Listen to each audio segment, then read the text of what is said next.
Okay, so I wanted to thank everybody who came out tonight. It's like it's a new location. It's a new environment. You know, last week we had the merit of being at Johnny and Elisheva's house, and just everything's new. Everything's new, but we're going to share a few ideas on this week's parsha, a few ideas about life, and God willing, we all grow from this experience. First, I want to thank JIC, Jody and Gavin for giving the opportunity to share some beautiful Torah tonight, for setting up the location. I wanted to also thank the JIC family, Johnny and Elisheva Strauss, for all their work and support with everything. So what I want to do tonight is, just really I want to grow. I want to grow. And so when we look at the Torah, this week we have a double portion. The thing that's interesting about this Torah portion is that the Torah starts with this conversation about vows, right? Vows, making promises or making an oath, saying I'm going matot, we're going to make an oath, a nadar, and, a neder.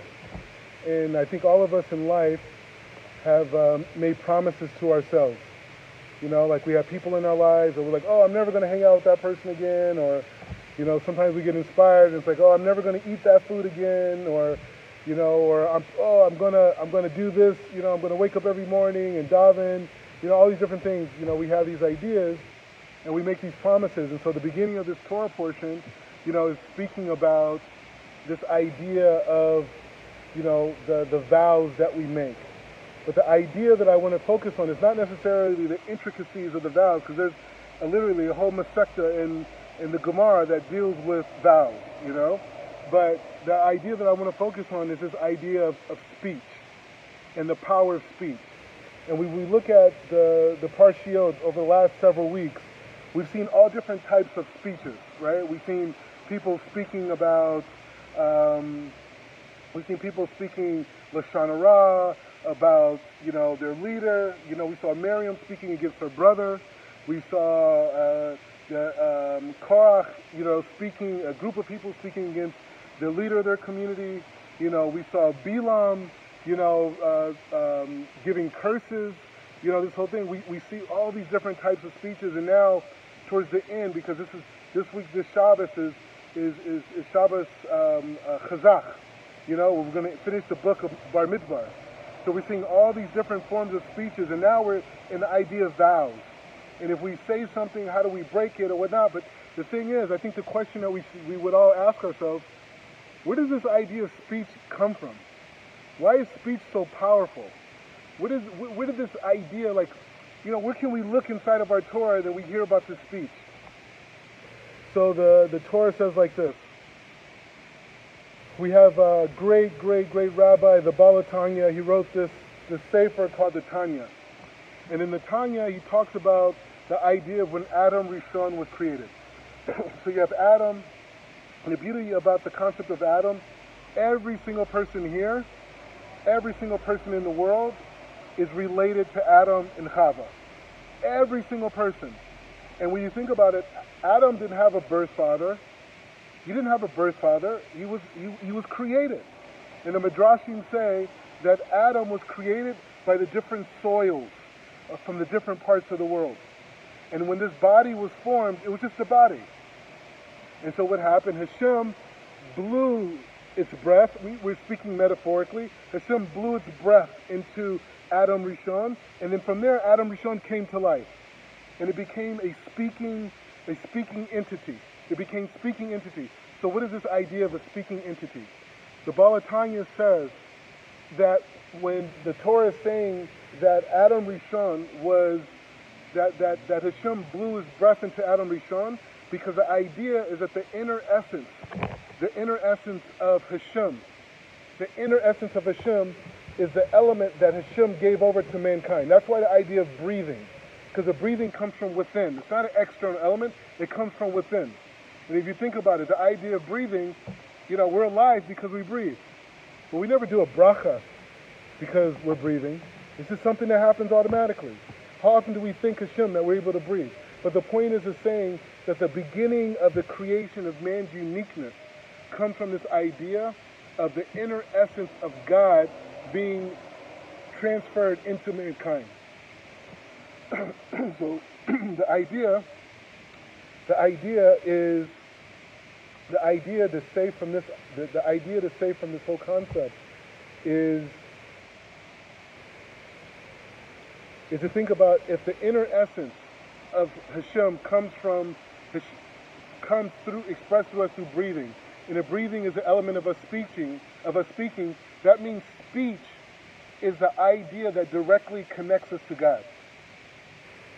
Speech itself connects us to God. The idea of saying, what does it mean speech connects us to God? It means that the tool, the entity, like you have arms, you have legs, you have eyes, you have a brain, you have all these different elements that make you into a person. But the idea of speech comes from the inner essence of Hashem. So when we look at Miriam getting leprosy, when we think about the idea of Korach and his followers, being swallowed by the ground, when you think about Balaam ultimately losing his life eventually at a point because of, him cursing the Jews, and you think about now this whole concept, there's an entire Parsha that's dedicated, the beginning of it is dedicated to this idea of changing the effects of our speech. We could see that this idea is this. So here's the idea that I want to take this idea, and God willing, we take that idea and we blast to a new reality. If you guys are ready for that, like this is why you came. This is a new reality. It's a new idea, and I talk about this a lot, but I want to really bring this idea in. And this is the idea. The idea is I'm bringing a scientific premise, okay? And I talk about this a lot, but I think the more we talk about this idea, the more we have the ability to think about life and to think about the Torah in a new level, in a new dimension. So it goes like this. Quantum physics, right? You've heard of this, quantum physics, the science? Quantum physics says that the human eye sees less than 1% of reality. That's what the science says. It says that the human eye sees less than 1% of reality, and not only that, the human eye doesn't see. The human eye actually absorbs light particles, and he takes these light particles to the back of the brain, and in the back of the brain is where images are formed. And so from these images that are formed in the back of our brain that are connected to our nervous system, the information that we have in our DNA, that information decides how we perceive reality. So if we experience certain experiences in our life of happiness, certain experiences of trauma, whatever it is that we experience, that information is inside of us, and then that's how we define these light particles. And so quantum physics says another point. It says there's a 1% reality, and then there's a 99% reality. This 99% reality, we cannot see with our human eyes. Okay, so you have, so the 1% reality is these light particles that we take in, and then from there we form reality. So we're saying that's 1%. But there's a whole 99% that's happening around us all the time that we cannot see with our eyes, our five senses. We can hear this 99%, we can taste this 99%, we can smell, we can't see, we can't touch. All we can do is touch the physical. And so the idea is to say that, wait, what's going on with this whole 99%? What's going on around us? We can't see it. We can't connect to it, but science is saying that it exists. And they call it things like string theory. Like we have a famous rabbi, Rabbi Isaac Luria, right? The Arizal. You heard of him? So he has this idea of the 10 spheros. Right? He has Hesed, Gevurah, Tiferet, Netzach, Chod, Yesod, Malchut. We can see Malchut. We're in the physical world. But we can't see Yesod. You can't see Hod, Netzach, Tiferet. You can't see these things. Right? You can't see these ideas. Right? But what you can see is the physical reality. And so the point is to say, the idea is to say that, wait, if I can't see this physical reality, If I can't see the non-physical reality, but I can see the physical reality, that means that there's a reality that's happening behind the five senses that I have no GPS for. I don't know how to see it. So what do we do? When you see famous people, for example, like you have a soul, right? So we just said that Hashem breathes a soul into man, right? He breathed the neshama that gave man the ability to speak. But I can't see the soul. Everybody here has a soul, right? But I can't see the soul. All I can see is the physical reality. Like you meet a person, wow, this person is dressed nice, they have a nice cologne on, this perfume, whatever. They look nice physically, and then maybe you get to know them, and you don't really like them so much. Or some people that you may not physically maybe as attracted to when you first meet them, but when you get to know them, you're totally into them. So we're saying that this is the 99%. This is the non-physical reality that exists in this world. Like you have big tzaddikim, big people, whatever. What do? They could see the neshama of people. They could see the light, the aura that people have, and they're able to give people advice based off of what they're able to see. So the idea is to say that there's a non-physical reality that exists around us all the time, and there's a physical reality that we connect to. And so this idea, if we connect to this idea, we could go back inside of the Torah and we could look at it in a different way. Because a lot of times when we read the Torah, we're reading it from a very physical level. Like this week's Parsha, we hear about the Jewish people going to war with the Midianites, right? These are people that were seducing, Bnei Israel. They came in, they seduced them in Parshat Balak. They came in and they seduced them. And Pentecost came in and he took care of that. And then now, Hashem tells Moshe Rabbeinu to organize the Jewish people, and we need to go to war.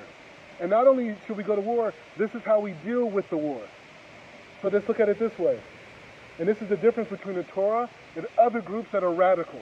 You have radical groups that read the books. They read the books and they read it from this physical perspective. Oh, this is our enemy. This is the Amalekite. This is the whole thing. We should go and attack them. We should get them. But if we look at it, that there's a physical reality and there's a non-physical reality, what is the Torah saying? What is the Torah trying to teach us? When we talk about going to war, if we're saying that there's a non-physical component, which is energy, what are we going to war with? Who's the enemy?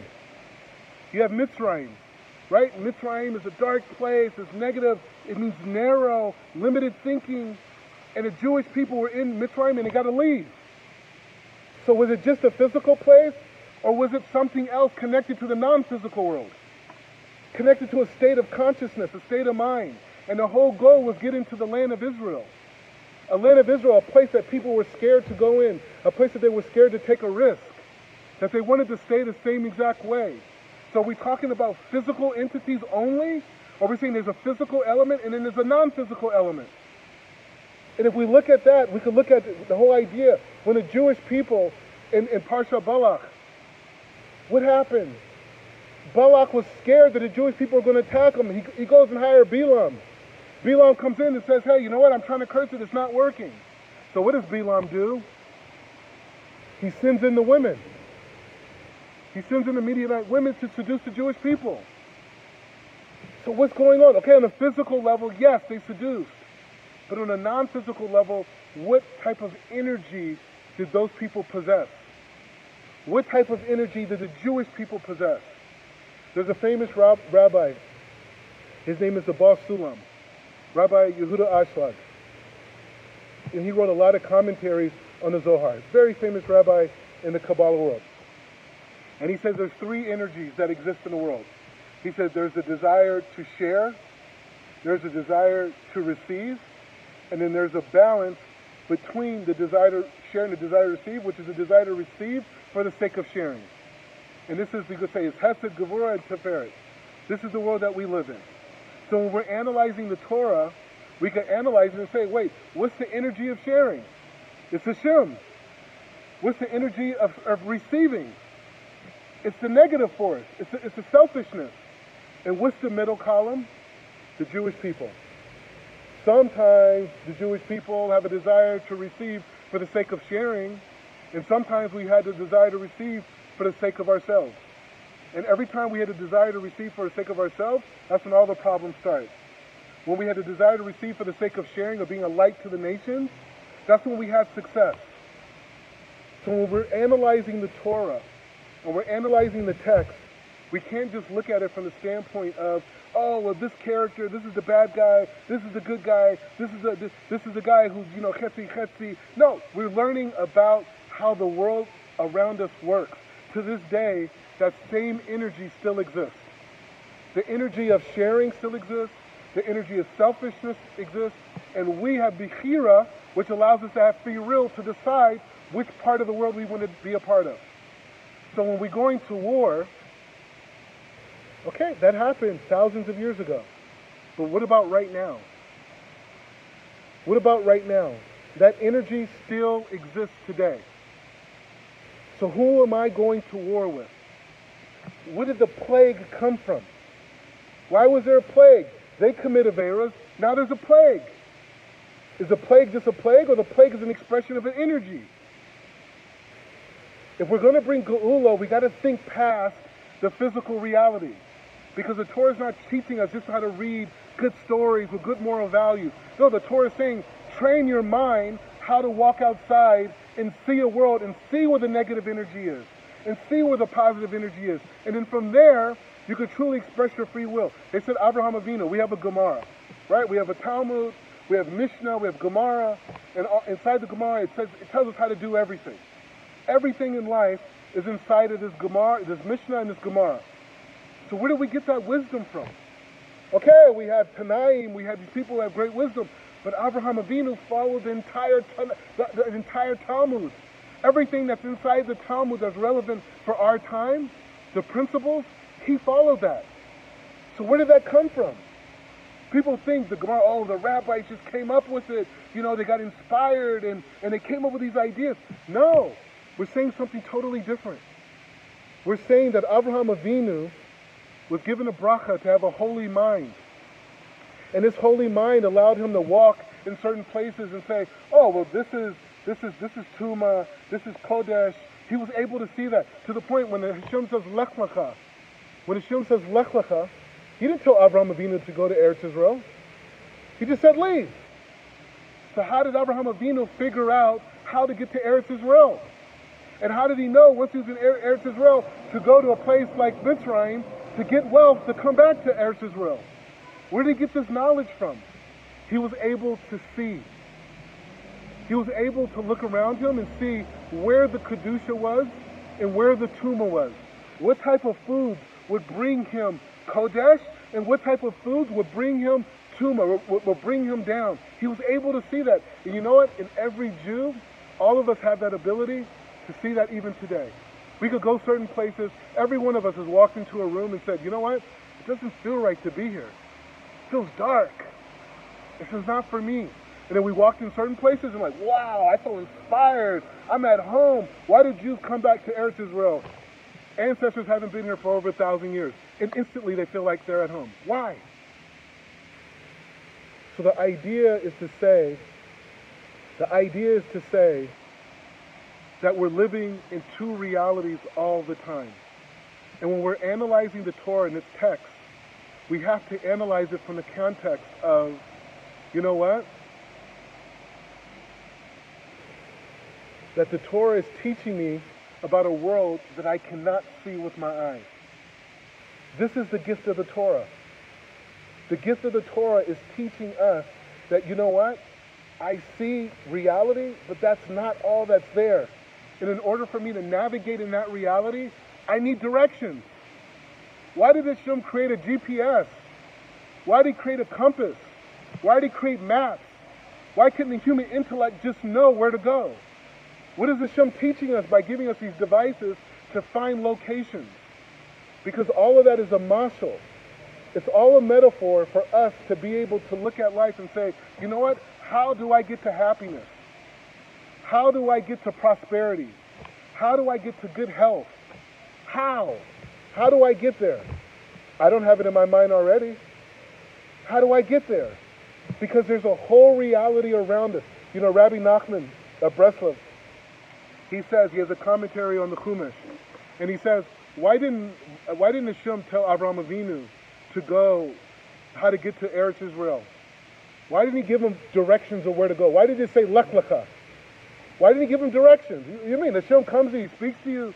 Don't you think Hashem, Hashem, be nice. Tell me where I need to go. You come to my house and you say, Mordechai, where's the bathroom? I'm going to say, oh, it's over there. Oh, I need something to drink. Okay, oh, the refrigerator's over there. The backyard's over here. Hashem did not give Avraham Avinu and Sarah Menu directions. Why not? Because Rabbi Nachman says when a person is on a holy journey, Hashem conceals the next steps. He doesn't tell us what our next steps are. Why? Because he wants us to cry out to him in order for us to know exactly where to go. This is the connection to the 99%. This is the connection to the reality beyond physicality. This is why we have a Torah. This is why the Jewish people were in slavery for 210 years and got the koach to lead, because Moshe Rabbeinu got a taste of the Torah by the burning bush. And they were able to leave and to fulfill the mission and be able to get the full GPS, which is on Har Sinai. And that goes for us, every single one of us today. We can live whatever way we want to. We have free will. You could decide what you want to do in life. But the question is, you walk down the street, there's billboards, you walk past these stores, we're on Emek Refine, you walk past these stores, they got posters, they got billboards, they got all these amazing things. And all these things are saying, you got people smiling, these beautiful people smiling. This guy's holding shoes, this person's holding a car, this person's holding some wine, this person's holding groceries. They're telling us, if you buy this product, you're going to be happy. If you come to this place, this restaurant, you're going to experience joy. And then we got commercials on TV running all day long. Commercials telling us, oh, if you just do this, you know what? Everything in your life is going to be okay. If you get this car, you're going to meet your soulmate. If you travel to this place, you're going to be so relaxed. You're going to be at peace. This is the world we live in. The question is, why did Hashem create this world? Why did Hashem create a world where we are giving directions to where happiness is by things that don't really bring us happiness? Everyone here right now has experienced some level of materialism. They went somewhere, they saw in a commercial, they bought some clothing that they saw someone else wear, they rode in a car that, they always had a dream about, a convertible, a Mercedes, a Porsche. And we all know it didn't really change our life that much. We have people, celebrities right now, famous people, worth millions of dollars, billions of dollars. And God forbid, these people, they're connected to, some of them, suicide, wanting to take their lives. So let's go back to the Baal Tanya. When the Baal Tanya says in the Tanya, he says that Hashem breathed a soul into man. We're saying that the core entity of man, which has speech, also receives light as well. Right? Also receives light as well. What does that mean, it receives light? That means that every one of us have a neshama that needs something.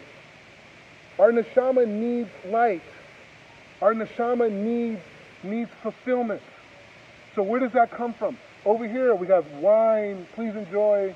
We have popcorn, we have chips, we got soda pop. All that's for the body. But what fills the soul? The soul that was breathed in Bereshit. Hashem breathed the soul into man, and now man came to life. Tell me, if anyone here has an answer, what do I do to suffice the needs of the soul? What is it? What is it? I mean, understanding the world, connecting to Hashem.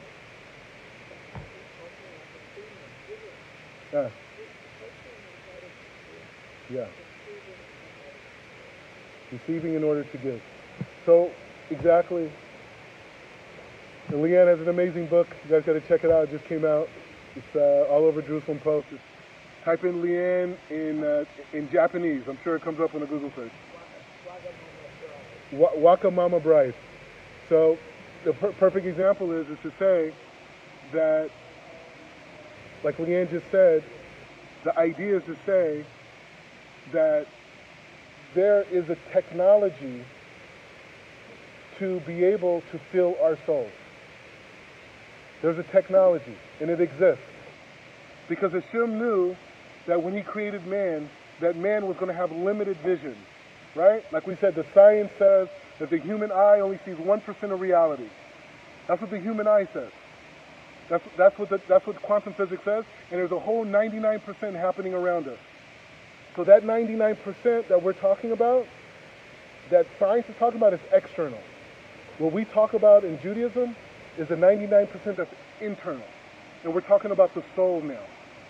And we're talking about the dynamic of the soul and how the soul needs its own source of fulfillment. The soul is connected to the body in everything that we do. So what is the path to get there? So we use the example of a GPS, right? So the GPS, learning Torah. But the question is, why does Torah fulfill the soul?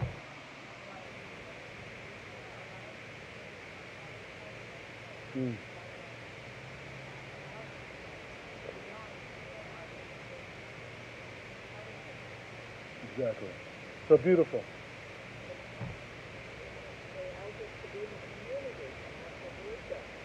Evrusa. Unity between people.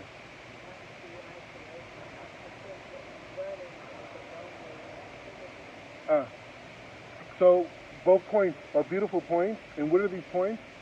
The point is saying that the connection to the Torah, learning the Torah, connects us to this 99% reality.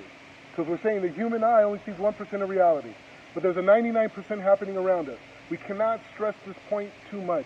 You know, my wife says, oh, you say the same thing over and over again. Okay, fine, but you know what? It's important to say certain ideas because it's so easy to lose this point, because exactly what you both said. Exactly. That's exactly the point. The point is exactly that. Is to say that the technology that we have to plug our soul into this 99% reality where all the light, all the giving, all the shefa, all the bracha, all the things that we have coming down, Hashem wants to give to us every millisecond. Every millisecond that we exist, Hashem is giving us life. We're not alive because we did it on our own. Hashem is giving us some light that's allowing us to exist. This table is standing because Hashem is giving it light. The galaxy, gravity, the stars are not crashing down on planet Earth because Hashem is giving light to this whole thing. So I have the free will, which makes me different than the plants, the insects, and the animals. It connects me differently. How? Because I have the ability to use God's technology to connect my soul to this infinite source, to plug it in. Why does Hashem create the muscle of us plugging in something? In order for me to speak in this computer, I have to take a cord and plug it in to a source of light in order for it to function. This is also a muscle for us. We have to plug in to the infinite source of light in order for us to function. Everything that we see is a metaphor for our relationship with Hashem. Everything that you see, everything that exists is teaching us about our relationship with God. And so as the two Rebbetzins just said to us, one Rebbetzin said, you know what? We connect ourselves to the Torah we connect ourselves to Hashem through learning Torah. Why? Because there's something about the Hebrew letters. There's something about the shape of these letters. And there's something about the combination of words that are literally a technology that allows our soul to receive this light. In the same way that it's the way that this plug is designed, if I didn't have the right outlet, there would be no energy connection. So that's what the Hebrew letters represent for us to connect to the Almighty. Another point was made by the other Rebbetzin. The pizza. The other point. The pizza's here. So the other point is like this. The other point is unity, achdus. When the Jewish people stood on Mount Sinai, they said, on Har Sinai, they said, It was the greatest moment of unconditional love ever expressed in human history. That the Jewish people, for that moment when the Torah was coming down, they loved each other, they cared for each other. Yeah, put it on the table. They loved each other, they cared for each other, and they were unconditional. They had no problems. They had no problems between each other. It was just achdus between each other. And through that collective love, guys, please, Joy, the pizza, that love allowed them to have the kli to receive the Torah. And so, the point that we're getting to tonight, and the point that hopefully we could share over and over again, is this idea of us connecting our neshama, connecting our soul to the higher source that exists in this world. To be able to see the Torah and the mitzvot as a technology. And so when we're looking at this double parsha that's going into the idea of taking vows and the power of speech, but we had a whole, several parshiot, speech, Lashon Hara against your brother, community Lashon Hara against their leader, non-Jewish prophets, Lashon Hara, people Lashon Hara about you don't know, you have, now we have people taking oaths, we have all these different sugyas that are going on, and now we're at this point where Hashem is teaching us how to deal with our speech in the proper way. And this speech, as we talked about, is this idea of the gift of Hashem. That Hashem gave us this gift of speech which separates us from all the animals, that all the creatures, everything that exists, gave us the ability to not only have speech, but bechira with free speech. That we have the ability to create reality with our words. That's why when people can, there's things like curses. There's things like a bracha. You could go to people and you could get a bracha. People, women, they want to have a child. They could go to a tzaddik, the tzaddik of their neighborhood, and that tzaddik gives them a bracha, they could conceive. Speech has the ability to create reality. And when you look at society today, when we look at what's going on in society today, what do we see? We see a world full of gossip. We see a world full of hateful speech. Right now we're in the middle of the 3 weeks. And they said that the Beis Hamikdash was destroyed because of speech. The Beis Hamikdash that was created by Shlomo Melech can be destroyed by speech. This is how powerful our words are. This is how powerful the Jewish mouth is. That it literally can bring down an entire temple, an entire nation, because people are fighting with each other and having sinat chinam. This is what we're talking about. It's not a joke. It's a real thing. And even today, when the things happen in Meron and all the different tragedies that we've been experiencing over the last several months, even our Gedolim are saying that we need a Hava Israel, that we need to have more love amongst Jewish people. Why is that the solution? Say, you know what, we need to go and build, better things, more infrastructure in Meron that's going to raise, 2 million shekels, that's going to, the synagogue, that's going to raise some money. No, they're saying we got to have more love amongst fellow Jews. We got to congratulate each other. We have to show more love. One of the lessons, I just got married, on Rosh Chodesh Tammuz. And, one of the things I've learned, thank you. One of the things that I learned is that, you want to have functionality, I come from the business world, you want to have functionality, and so you want to say oh, you know what, this is how things should work, and this is how this should work, and this is how you should do this, and that's how you should do that, and this is this, and then everything works together, everything's going to work, and we're going to be successful. And what I realize is, it's you know what? That philosophy does not work in marriage. It just doesn't. It does not. You got something on this? Yeah, I'm checking it out of the window this week. And so the point is saying that that's what we're getting to. So what I'm learning about marriage is that in my logical mind, okay, and I have this small man mind, okay, and I'm accepting that it's a small man mind. In my small man mind, it makes total sense, everything that I'm saying. It makes total sense. A, B, C, you get D. It's a formula, right? But in the reality of dealing with a woman, dealing with your wife, it almost doesn't matter what you say per se, it's how you say it. It's how you communicate it. And it's just like, why is that the case? It's hard, it's very hard, it's not easy. Because it goes against all of my logical reasoning. There's no logical reasoning to it. It's like, why does it matter how I say it? It works. It works. But that's not reality. Why? Because that's not the 99%. On the 1% it makes sense. But on the 99%, which women are connected to a different frequency of this 99%, a higher frequency of the 99%, from this place, you know what? It doesn't work. And so you have to really humble yourself and you have to let things go. And it's very difficult. And you can imagine what it was like for the Jews during the time of the basic Mikdash. I'm sure the ones that were fighting with each other, they felt that they were totally right. They felt like what they were holding on to was exactly the total truth. But you know what? That's not reality. You have to go outside of yourself. You have to humble yourself and say, you know what? How does this person see it? Oh, wow, I'm getting water now. I'm getting water. Wow. I'm growing. So the point is saying, I'm speaking from a place of going through this experience of the power of speech and the power of communication and the influence that it has on your personal relationships. We have examples of how it works in the world. We have examples of how it works with creating vows for ourselves, being able to remove vows. All these things have to do with speech. And the concept of speech is that there's a dimension beyond the physical.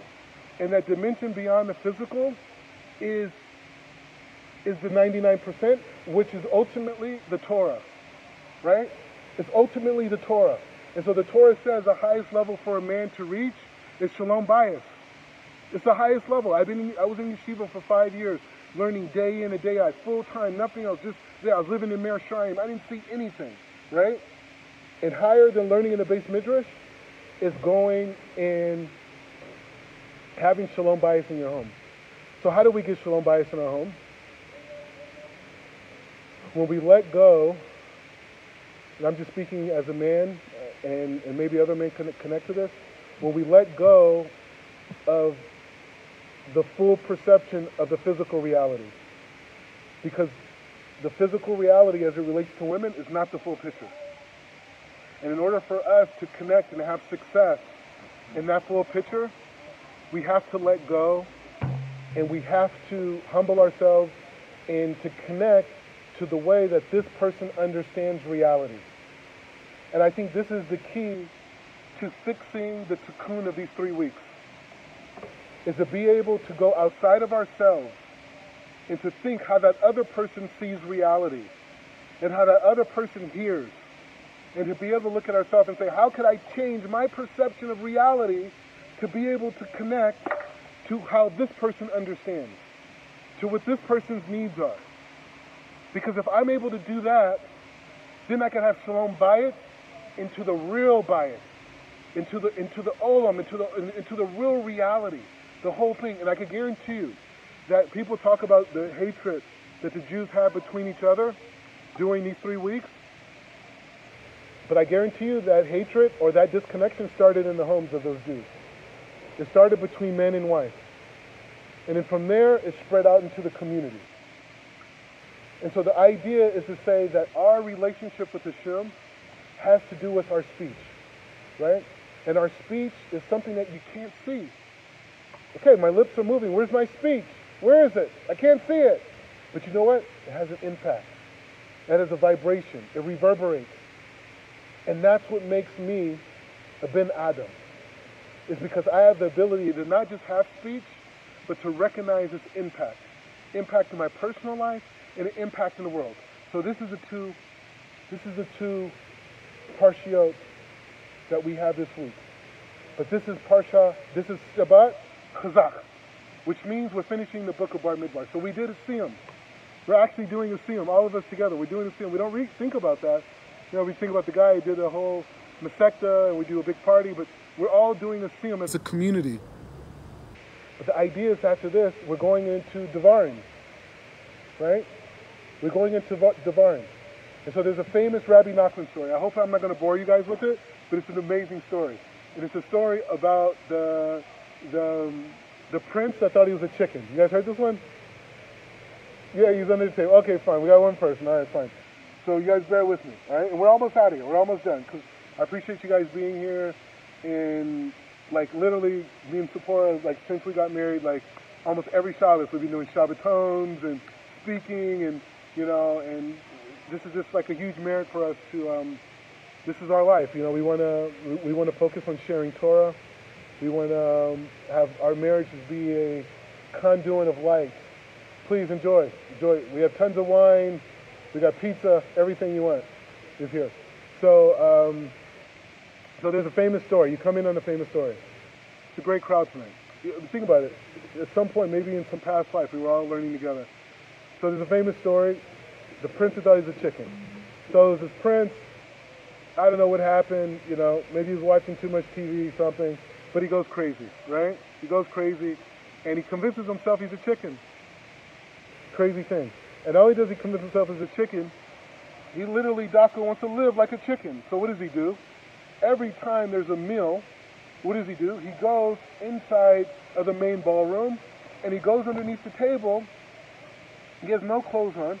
He goes underneath the table, and he sits there and he waits for his food. And so the king is sitting there like, oh my God, like what happened to my son? You know, maybe he went to like some liberal college, I don't know, but you know, he lost it. And so he brings all these different people through to try to help his son, all these different, you know, medical people, psychologists type people, whatever. And his son convinces himself he's a chicken, and he eats underneath, and he puts the food on the ground, and he pecks from it, eats like a chicken. So there's one person, there's one Jewish guy in the whole community. The rabbi says, you know what? I can help your son. And the king's like, all right, go ahead, you can fix my son, great. So what does he do? He comes in, he sees the prince is underneath the table, and so he sees him, he says, okay, fine. So in a very sneakish way, the rabbi, he takes all of his clothes off, or a lot of them off too, and he goes underneath the table, right? And he starts eating, and then the prince is there, he's like, what are you doing? He says, and the rabbi says, you know what, I'm a chicken, I'm eating. He's like, oh, okay, all right, cool, yeah, I'm a chicken. So they start eating together, they're under this thing. So that's day one. Day two, the rabbi comes back again for dinner. The prince again is underneath the table eating. So this time, before he goes underneath the table, you know, he puts on a shirt. He puts on a shirt, tie, whatever. And so he goes underneath the table, and the prince is like, what are you doing? He says, oh, you know, chickens can wear, you know, they can wear a shirt and tie too, you know? Chickens, we can wear a shirt and tie. And he's like, okay, fine. And I'm putting in my own thing, okay? This is not Dr. Rabbi Nachman. I'm just giving you. And so he gives the prince, he says, try it, you know, try the shirt. So the prince puts on the shirt, he's under the table, you know, he puts it on, you know, and they're eating, they're pecking. Next day, same thing. This time he puts on pants. Day after, he puts on shoes. And I think the fourth day he gets up and he's sitting at the table. And the prince is like, what are you doing? He says, you know, chickens, you know, we can sit at the table too. And so the prince is like, wow, really? We can sit at the table too? Wow. So he's sitting at the table, he's pecking, still eating like a bird. Next day he comes back, sitting at the table, they're fully dressed, right? Sitting at the table, you know, and he says, he has a fork, spoon, whatever. I'm throwing in my own thing. He has a fork, spoon, whatever. And so the prince, you know, thinks he's a chicken. He's like, you know, I'm a chicken. You know, we can have forks and spoons too. And all the way to getting close to Shabbos, and at this point, he's eating like a full-fledged human being. And at this point, he recognizes that even though he thought he was a chicken, that he had abilities far beyond what an animal can do. And he can live in a totally different way. And that's similar to us in life.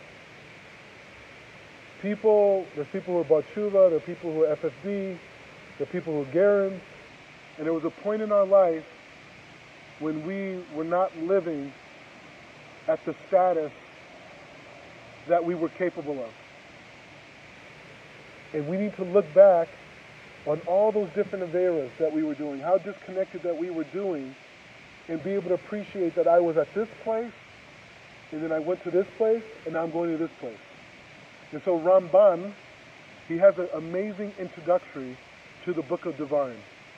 And in this book of Devarim, he talks about Moshe Rabbeinu.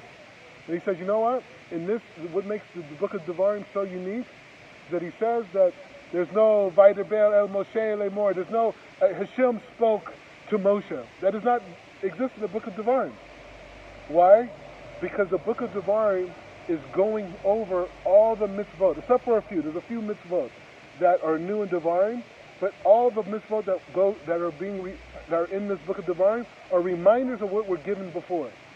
And not only that, this is like Moshe, and Moshe Rabbeinu also gives, like in a way, he's almost like his, he tells the Jewish people of all their averas that they've done, and all the mistakes and all the transgressions that they've made, and how these transgressions are who they were. And if they stay on the course of Devekis Hashem, that everything that they did will be erased. They don't have to worry about anything else.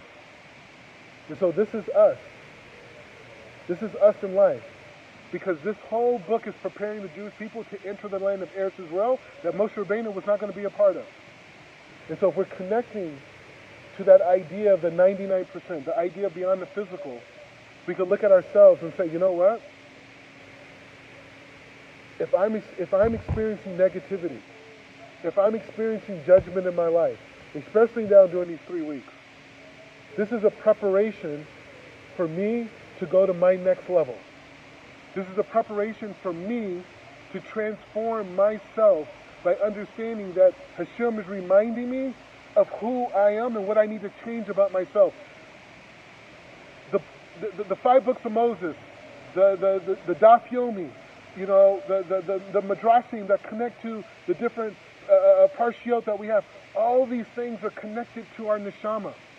As the Rebbetzin told us, this is how we connect and fulfill our soul. It's not by accident that the 3 weeks, and we're about to go into the 9 days of Av that are extremely negative, but they're so negative that we have the ability to transform them to the point that Mashiach is supposed to be born on the 9th of Av, the most negative day of the year. So what are we doing? Are we just reading a book? Are we just following commandments? Or are we saying that the entire world is designed for the sake of the Torah? The entire world is designed for the elevation of my neshama. Everything that I see, the trees, the wind, the stars, the sun, people on the streets, everything around us is a mashal that's teaching me about my relationship with Hashem. And all I got to do is look past the physical to see that there's a bus right in front of us. It's going down the street. It's a bus, which means there's a group of people getting on a vehicle, and that vehicle is taking them to a destination. That's a mashal too. That's the Jewish people. That's us. We're all on the bus together, and we're going to a destination. We're going home. Home, Eretz Israel, home, Shemaim, whatever it is, it's a destination. And so everything that we see is taking us there, along with the books that we have. The book of Devarim is like Back to the Future, right? I'm sure you guys are too holy to ever see such a movie, but there was a movie that was written called Back to the Future, and this movie was about a guy who met this guy, who met a scientist who built a time machine, and he went into the future, or no, actually he went into the past, and he corrected problems that his parents had. And through these problems that his parents had, he corrected these problems, and it changed the present that he was living in. And then later things came. He actually went and fixed the future. But the point is saying, Devarim is Moshe Rabbeinu going back into the past and educating the Jewish people. Were we having time? You okay? Going back into the past and being able to look at who we were and to look at the mistakes that we made and to look and receive that mussar, to receive that rebuke, but to be able to use it as a tool to build forward in our life, to build forward to a greater future. And so these 3 weeks, yes, they're negative. Yes, there's a lot of dark things that have happened to the Jewish people. But you know what? The Torah also tells us that this is the time when the Mashiach is going to be born. These are the weeks. We could say Mashiach from a physical sense, or we could say the Mashiach from the 99%, or we could say a combination of the both. But the bottom line is that we're all on this journey to achieve our ultimate purpose in this life. Yes, there's a collective Mashiach, but there's an internal Mashiach as well, where we see the world as it is, that we see Hashub for the miraculousness that's in front of us right now. And we look at our fellow Jew and we see a soul. Doesn't matter if they're Mizrahi, doesn't matter if they're Litvish, doesn't matter if they're Hasidish, doesn't matter if they're from Poland or if they're from South America, whatever. That is a Jewish soul that exists inside of that person. That's a person that has a responsibility to keep the mitzvot. So therefore, we're all on the bus together. We're all on this journey together. And I need that Jew for me to get to where I'm going. And this is the lenses we need to have in order to have a Hava Israel. We have to love each other. We have to care. Because what's the purpose of the world? Why are we here in this world? If it's not to get past the physical limitations of who we are. Okay, I'm married. Okay, I could say I'm right forever. And I could justify it. And I could give you calculations. But that's not going to create optics in my house. That's not going to allow me to create shalom bias. And the same thing goes for my fellow Jew on the streets. I could be right all day. Or I could look for love. I could look for connection. And that is the 99%. That's the healing that we all have to go through during these 3 weeks, and especially these 9 days that are coming up. Aaron the Cohen, Aaron the high priest, his yard site is on what? Rosh Chodesh Av. That's his yard site. Aaron the high priest, his whole life was about love. His whole life was about creating peace. They said the people loved Aaron to a degree even more than they loved Moshe. They loved him because, and that's the secret too. The person who's the leader, who's going to give rebuke, saying, oh, you can't do this, you can't do that, that person is always going to be judged. But the person who's coming in with the hesed, these type of things, you love your mom more than you love your dad, right? Like in a lot of ways. I mean, you respect your dad. But the mom is always coming in, it's okay, it's okay. Your dad's like, no, you got to do this, you got to. So it's a macho. But the point is saying that it's no accident that Hashem elevated the neshama. And we know in the Jewish tradition that the light of a person's life never leaves this world.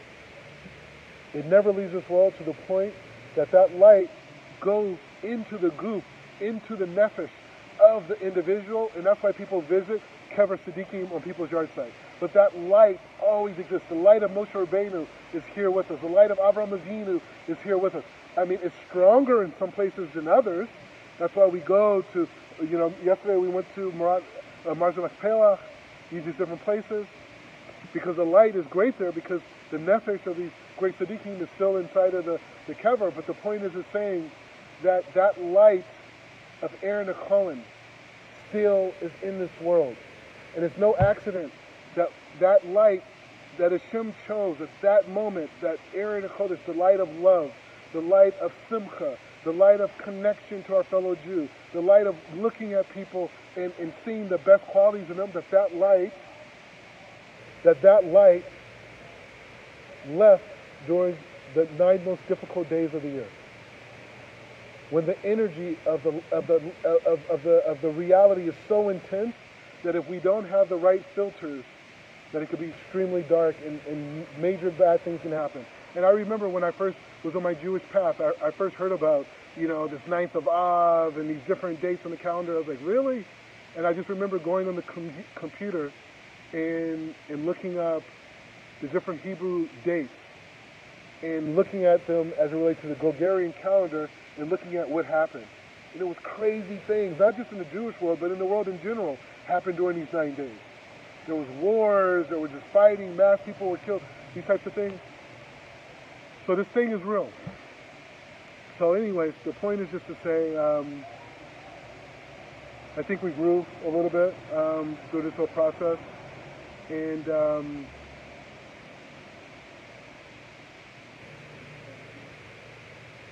Okay.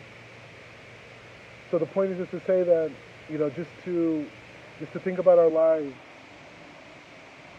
is for us to imagine what type of people we can become. Avraham Avinu and Sarah Meinu started their journey much older than any of us here, way older. And they started a whole new life, a new existence, a new beginning.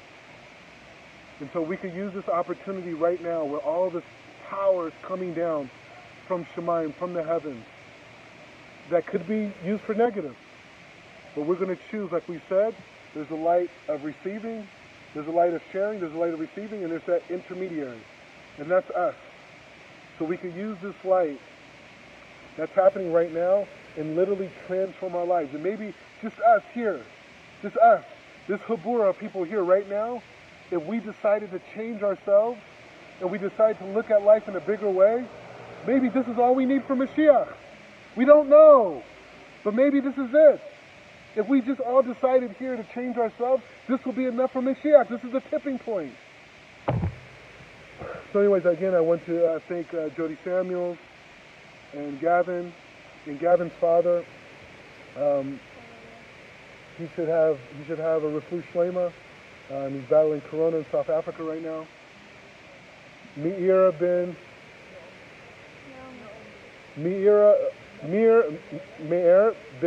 Naomi. He should have a refuah shlema, and he should battle this, and all the mitzvot that Gavin and Jody do, all the things they provided for all these people, should be part of the testimony for Meir ben Naomi in Shemayim, and he should have a healthy recovery. And I want to thank my wife, who, partnered actually with JIC, and she basically produced this whole event. She organized everything and made everything happen. And I would just say, it was always a dream of mine to, when I was in yeshiva, to be able to marry a woman who also, loved Hashem as much as I did, and even more, and because women are the highest spiritual level, and, be a part of this journey of, helping the Jewish people at whatever it took to do that. And so it's a dream come true to have a wife to set up an entire event and for me to come and share a few words. And it's also a reminder that women create the foundation for us to do things as men. So again, I just want to thank everybody for coming. And we got a new location this week, but it's a great turnout. And I'm just very thankful to be in Jerusalem. And everything. You want to say anything? Okay. You sure? Okay. So, yeah, so we're signing out, and we should all have a beautiful 3 weeks, or I guess next few weeks, and thank you.